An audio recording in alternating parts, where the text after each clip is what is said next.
December 18th, 1975. George and Kathy Lutz, newly married, with 3 children from Kathy's previous marriage, unlocked the front door to their new home at 112 Ocean Avenue in Amityville, New York. It was a large Dutch colonial house. White facade, shingled roof, quarter-acre lot. The home of their dreams, and purchased for a shockingly low price of $80,000. But the reason was no secret.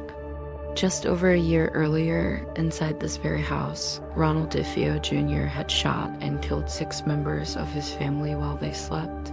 His parents, his 2 sisters, his 2 brothers, all executed with a high-powered rifle. Room by room, no signs of struggle. And, chillingly, no one in the neighborhood heard the gunfire. But George and Kathy weren't superstitious. They believed the tragedy was in the past. They moved in on a snowy day. Furniture was still inside from the previous owners. The first day felt fine, almost too quiet. But on the very first night, something shifted. George began waking up every night at 3:15 a.m., the exact time when the DeFeo murders were believed to have occurred. He jolt awake, drenched in sweat, staring into the darkness, feeling watched. Soon, the temperature in the house dropped unnaturally. Even with the heat running, the air felt icy. A coldness that seeped into the bones. Doors slammed without warning. Windows creaked open. The front door once flew open in the dead of night, despite being bolted. Strange odors filled the air of sour perfume and rotting meat. The family dog growled at empty corners.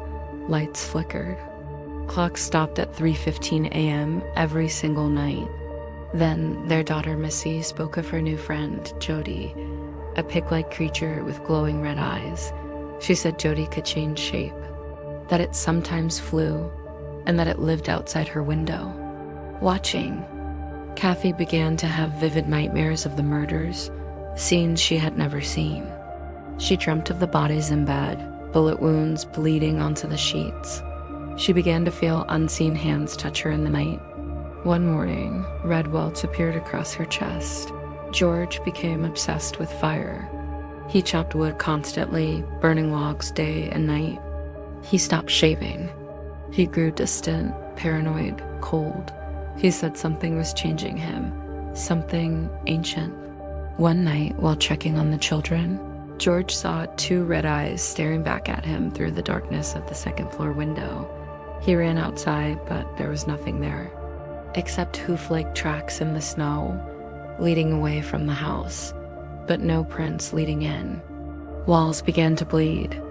A sticky green slime oozed from keyholes and outlets. The crucifix in the hallway turned upside down. Loud, rhythmic footsteps echoed from the staircase at night, like boots stomping up, but no one ever appeared. The Lutzes called a local priest, Father Mancuso. He entered the house with the intention of blessing it, but the moment he stepped into one of the upstairs bedrooms, he heard a voice, deep, guttural, commanding, "Get out." He left, disturbed, and within days, developed painful blisters across his hands. His health declined rapidly. He never returned. Back at the house, Kathy levitated from her bed. George said he saw her body rise into the air, her face twisted and pale. The children screamed. Objects moved on their own. Cabinets slammed open.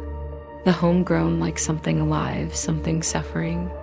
For 28 days, the family endured what they described as a haunting beyond comprehension. Then, without warning, in the early hours of January 14th, 1976, they fled the house in the dead of night. They left everything behind: furniture, clothes, food on the table. They never returned.